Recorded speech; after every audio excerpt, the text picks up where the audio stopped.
Merci madame, j'ai bien compris que monsieur Leboeuf souhaitait faire une explication de vote pour le groupe UMP. Oui, juste pour redire que vous avez compris que nous partageons quand même ce vrai souci d'une électromobilité qui doit être, importante en France et qui doit vraiment être développée. Donc, sur ce sujet-là, nous ne pouvons que partager le projet déposé par Madame la rapporteure. Sur le maillage réparti, donc, on comprend bien qu'il faille faire confiance et là-dessus, on est prêt aussi à vous suivre. Par contre, là où on se trompe, je pense un petit peu, c'est sur la notion de maillage national, puisque vous disiez tout à l'heure qu'il nous faut ce maillage national.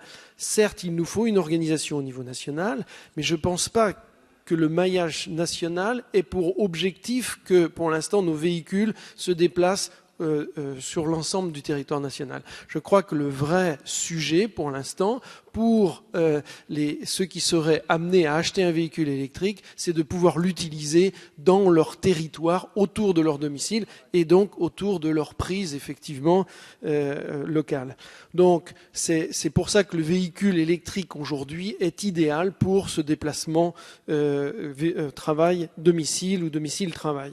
Donc, dans votre proposition de loi, Madame la rapporteure, on sent que vous êtes généreuse, c'est séduisant aussi à première, c'est sa nature, alors c'est parfait.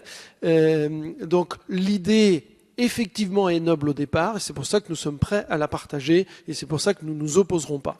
Néanmoins, d'autre part, vous avez aussi accepté l'amendement, et je vous en remercie vraiment, parce que je crois qu'il a un objet constructif, et Monsieur Tardy aussi, donc on a été ensemble très constructifs. Simplement, même si l'idée est séduisante, je continue à le dire qu'il reste des doutes auprès en particulier des collectivités locales qui sont déjà engagées.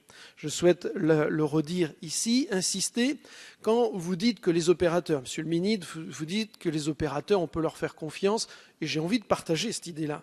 C'est-à-dire qu'ils ne vont pas implanter des bornes n'importe où, ils vont implanter des bornes qui seront aussi étudiées en concertation avec les collectivités, et donc ça, j'en suis d'accord. Mais si je reprends l'exemple de la Vendée, 191 bornes qui vont être implantées, eh bien, si c'est le seul opérateur national qui le fait, eh bien, il en implantera pas 191. Il en implantera surtout sur les zones les plus rentables. Et donc, que vont devenir les autres habitants? Ceux qui ne sont pas sur ces zones-là. Et je pense que, justement, on va décourager une partie de la France par rapport à une autre partie, celle où il y aura les bornes bien implantées et pas les autres. Donc le réseau ne pourra pas être étendu en particulier là où l'opérateur aura déjà développé son propre réseau.